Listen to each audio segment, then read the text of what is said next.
ramai netizen tanya bila UMNO nak tarik diri dari PN ni sebenarnya. Bila UMNO nak tarik diri? Ya. Okey, saya rasa dengan keputusan yang diambil oleh Datuk Seri Zahid Hamidi hari ini, sudah jelaslah bahawa dalam keadaan negara berhadapan dengan COVID hari ini, maka keputusan untuk menarik diri daripada kerajaan secara ringkasnya ditangguhkan. Ini mungkin disebabkan beberapa perkara, antaranya bila pihak UMNO nak mengadakan mesyuarat MT UMNO, peringkat awal nak buat di Kuala Lumpur, okey. Alhamdulillah. Lepas tu dipindahkan pergi ke Pahang. Kuala Lumpur ni tuan-tuan tahulah digezetkan dalam kawasan PKPB PKP, Perintah Kawalan Pergerakan Bersyarat, dan sudah pastilah orang nak masuk Kuala Lumpur ni susah. So bila dipindahkan ke Pahang pula, nanti pula ada orang yang kecam yang mengatakan bahawa MT UMNO ni tak ikut SOP yang ditetapkan oleh kerajaan, ada rentas negeri dan sebagainya. Jadi langkah terbaik yang diambil oleh MT oleh pihak UMNO ialah mengambil keputusan untuk menangguhkan mesyuarat tersebut. Jadi saya rasa tidak adalah penarikan balik daripada pihak UMNO di dalam Perikatan Nasional dalam masa terdekat, dalam masa COVID. Ni saya rasa ni langkah sementara. Ya. Betul. Jadi untuk orang kata nak desak untuk membubarkan parlimen ni macam mana tu rasa-rasanya peringkat ni? Mendesak bubarkan parlimen. Kita boleh desak, tapi last kali parlimen hanya akan terbubar sekiranya Perdana Menteri mengambil keputusan untuk memohon pembubaran. Itu pertama. Yang kedua, sekiranya ahli-ahli parlimen yang menyokong Tan Sri Muhyiddin sekarang ni secara terang-terang di halayak ramai mengumumkan mereka meninggalkan Perikatan Nasional. So kalau itu berlaku pun tak secara automatik terbubar. Dia tuanku kena panggil Tan Sri Muhyiddin, kena minta dia buktikan bahawa dia masih lagi memegang 112 minimum untuk kekal sebagai Perdana Menteri. Jadi itu pun saya rasa tak mungkin berlaku dalam masa terdekat dalam keadaan kita COVID ni. Dan yang ketiga mungkin berlaku ialah pada 2 bulan. 2 bulan ni kalau misalnya mula sidang sidang parlimen, kalau katalah ada pihak yang tak berpuas hati, mereka dah mohon mereka dah mohon nak usul supaya undi tak percaya kepada Perdana Menteri tak buat. Silap-silap mereka boleh usul supaya speaker tu ditukar. Mula-mula sidang je dia boleh usul supaya speaker tu ditukar. Itu pun boleh menyukat kekuatan Muhyiddin Yassin. Cuma dalam keadaan hari ini, bila UMNO mengambil keputusan sedemikian rupa, saya menjangkakan 2 bulan ni pun tidak akan berlaku apa-apa yang tidak akan berlaku sesuatu yang besar lah. Kerana sudah pastilah akan ada pertimbangan-pertimbangan. So Datuk, ya. Kita balik ke soalan yang pertama lah. Okey. Kenapa tiba-tiba UMNO mengumumkan gejatan politik, dan pada siapakah gejatan politik ni yang Presiden maksudkan? Gencatan politik ni sudah pastilah gencatan politik yang kita tahu bahawa sekarang ni memang ada usaha untuk menghentikan pembulian penganiayaan yang dilakukan oleh Tan Sri Muhyiddin Yassin sebagai Perdana Menteri. Jadi saya nampak gencatan politik yang dimasukkan oleh Datuk Zahid sudah pastilah merujuk kepada usaha untuk menarik diri daripada kerajaan Perikatan Nasional. Jadi sementara kita berhadapan dengan COVID ini, maka saya rasa apa yang dia kata gencatan politik itu maknanya macam seize weapon lah. Seize weapon ni maknanya gencatan senjata. Ceasefire. Maknanya kedua-dua pihak berhenti daripada menyerang satu sama lain, termasuklah sebarang usaha untuk menukar kerajaan. Jadi kalau benda ni berlaku, saya tak ada komen. Saya rasa itu mungkin atas pertimbangan mereka untuk sementara waktu bagi memastikan negara ni dapat kita fokus berhadapan dengan COVID-19. Tapi janganlah sebelah pihak UMNO je yang gencat senjata. Kan? Kena adil lah. Kalau misalnya UMNO gencat senjata, geng-geng PPBM ni duk balon UMNO macam biasa, kan? Maka itu bukan gencat senjata namanya. Dan kalau kita terus diam, tak cerdik lah kita. Itu dia. Betul, Tok. So maknanya kita setuju lah Tok dengan gencatan ni buat sementara demi rakyat lah. Suka tak suka, saya rasa kita terpaksa terima hakikat bahawa kita kena titik beratkan tentang soal COVID ini lebih daripada menukar kerajaan. Kerana kalau kerajaan tu ditukar, barisan kabinet pun akan ditukar.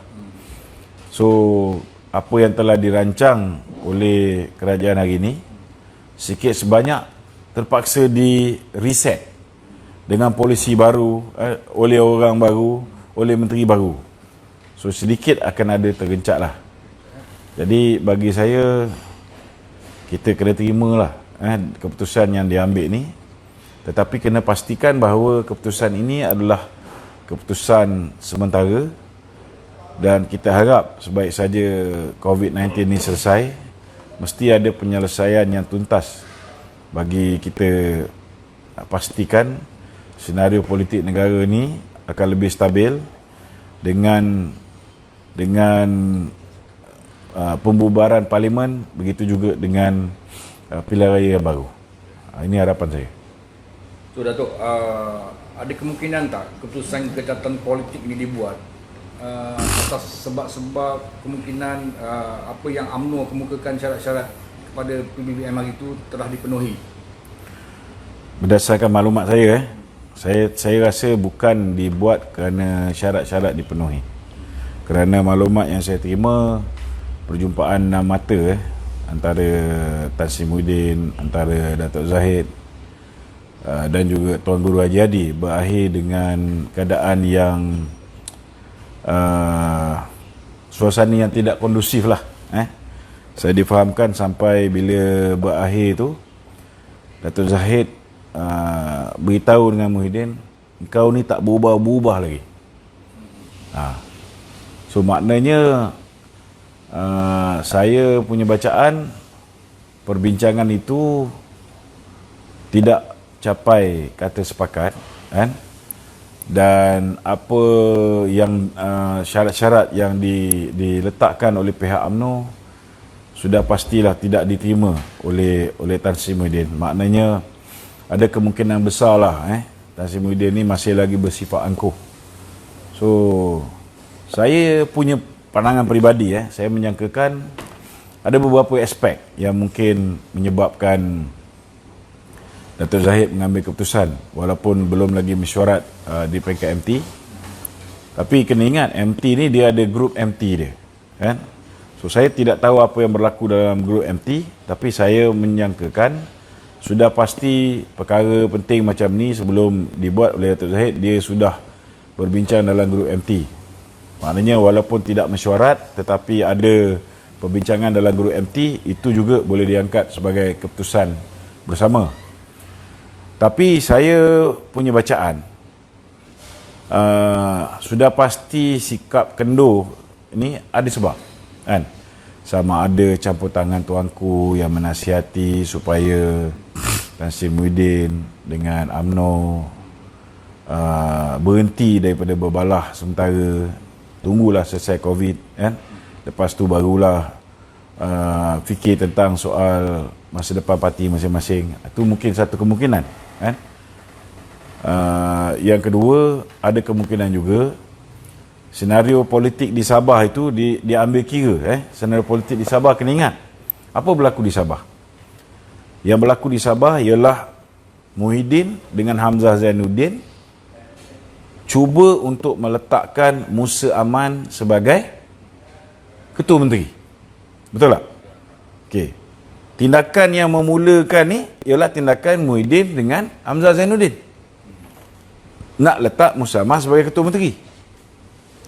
Tetapi bila Musa Aman dah berjaya tarik adun-adun daripada warisan untuk membentuk kerajaan, apa yang Syafiee Abdal buat, dia retaliate, dia bertindak balas, dia menghadap TYT dan dia bubarkan parlimen. Jadi hakikat dia, Tan Sri Muhyiddin bertanggungjawab, Hamzah Zainuddin bertanggungjawab dan Musa Aman pun bertanggungjawab. Tetapi jangan lupa, Syafiee yang tidak mahu terima. Dulu bila dia curi orang, dia curi 6 orang daripada BN, lompat pergi ke warisan. Ketika tu bila tumbang kerajaan, kali ni orang buat balik pada dia. So dia tak boleh terima. Dan dia mengambil keputusan, walaupun dalam keadaan COVID, dia telah mengambil keputusan untuk bubarkan parlimen. So sekarang ni apa yang berlaku di Sabah ni menyebabkan PPBM dikecam, kan? UMNO yang tak pasal-pasal terpaksa terlibat dalam pilihan raya ni pun turut dikecam. Warisan pun turut dikecam. Jadi ada kemungkinan besar, saya rasa, ini pada pandangan saya lah, kalau bukan nasihat daripada tuanku, ada kemungkinan besar MT UMNO yang berbincang, mereka berbincang secara matang, mereka menjangkakan apa yang bakal berlaku sekiranya diteruskan. Sebab kalau diteruskan niat untuk tarik diri dari kerajaan jatuh, sudah pastilah pilihan pertama Muhyiddin untuk mengelakkan kejatuhan ni. Memang Muhyiddin dah dalam set lah. Dia peringkat awal dia nak buat 30 hari bulan bubar, dan kemudian 2 hari bulan bubar. Dan ada juga maklumat yang saya terima, pilihan raya boleh diada seawal 9 November. Kan? Jadi kalau benda ni berlaku,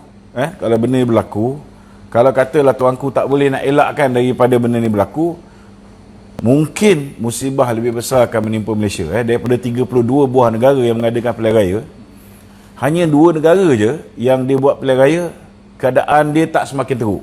Yang lagi 30 tu semua makin teruk. Jadi mungkin atas pertimbangan-pertimbangan ni, MT UMNO menasihati Presiden UMNO supaya menangguhkan.